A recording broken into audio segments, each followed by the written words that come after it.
Adam a dit à Dieu, la femme que tu m'as donnée, quand j'étais seul, j'étais bien. Maintenant que tu m'as donné Ève, regarde, ça lui a amené des peines. Et encore, son fils Caïn tue Abel. Il doit enterrer Abel. La peine. C'est la faute à qui? Comment je suis combattu quand je suis en route? Il y a toujours des embouteillages. Tu n'es pas combattu. À cette heure-là, il y a toujours des embouteillages. Tu veux garder ton travail, arrive à temps. Réveille-toi à temps, arrive à temps. Ce n'est ni la faute de Satan, ni la faute de Dieu. Avant que le problème n'arrive, Dieu a déjà donné la solution. Parce que Dieu, il prévoit toujours. On dit, il connaît la fin même avant même que la chose ne commence. N'est-ce pas? Il connaît la fin de la chose avant qu'elle ne commence. Mais il ne peut pas attendre et puis ça va le surprendre. Lui, il est Dieu et puis les choses vont le surprendre. Donc, qui est Dieu? N'est-ce pas? Dieu a tout prévu pour nous, pour notre réussite. Donc, les solutions sont déjà là. Le seul problème, c'est que nous ne sommes pas équipés. N'est-ce pas?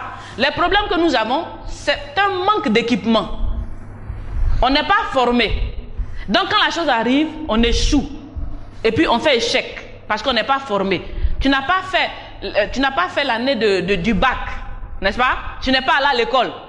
Tu ne connais pas les différents sujets. Et puis, paf, tu te présentes le jour de l'examen. Mais ça, c'est calculé. Échec et maths, non? C'est calculé. Mais tu vas échouer lamentablement et puis en beauté. Amen. Donc, le problème du chrétien, c'est qu'il n'est pas formé. C'est pour ça que le Seigneur dit quoi? Mon peuple périt par manque de connaissance. C'est clair. Tu n'as pas la connaissance de la chose parce que tu ne médites rien. Ou alors tu médites, tu n'as pas assez de foi, parce que puisque ou alors tu lis mais tu ne médites pas. Parce que quand tu médites, tu prends la chose en toi et puis elle commence à sortir de ta bouche, c'est automatique. Quand tu médites beaucoup, ta parole change, c'est automatique. Donc quand tu ne médites pas, quand tu ne lis pas beaucoup, que tu ne prends pas le temps de méditer, tu ne sors pas la parole. Et tu ne sors pas la parole, les choses ne changent pas. C'est comme ça que ça se passe. Donc, mon peuple, il faut de connaissances. Amen. Supposons que tu as une bouteille de coca entre les mains. Vous voyez la bouteille de coca? Et puis le coca est dedans, on doit boire. Tu envoies cette bouteille de coca, je dis, dans un fin fond dans le village. Quand ils vont boire la bouteille de coca, ils vont aimer, bien glacé, boire. Mais comment on boit ce qui est dedans là? Il peut prendre un caillou pour casser la tête. Entre-temps, le blanc avait déjà fabriqué des capsuleurs. Mais il ne connaît pas, il ne sait pas que ça existe. Donc pour lui, bouteille de coca, comme on fait, prend un caillou, bah, et puis tout est versé. Fia, il n'a rien. Amen. Il faut avoir de la connaissance.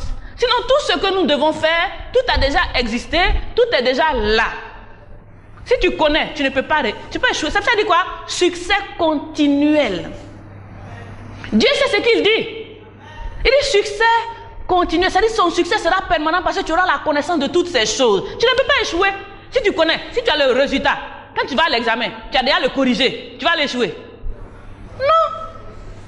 On t'a déjà donné tous les corrigés de tous les examens qui peuvent exister sur cette terre concernant les hommes. Tu as les corrigés. Agis simplement. Et puis tu vas réussir.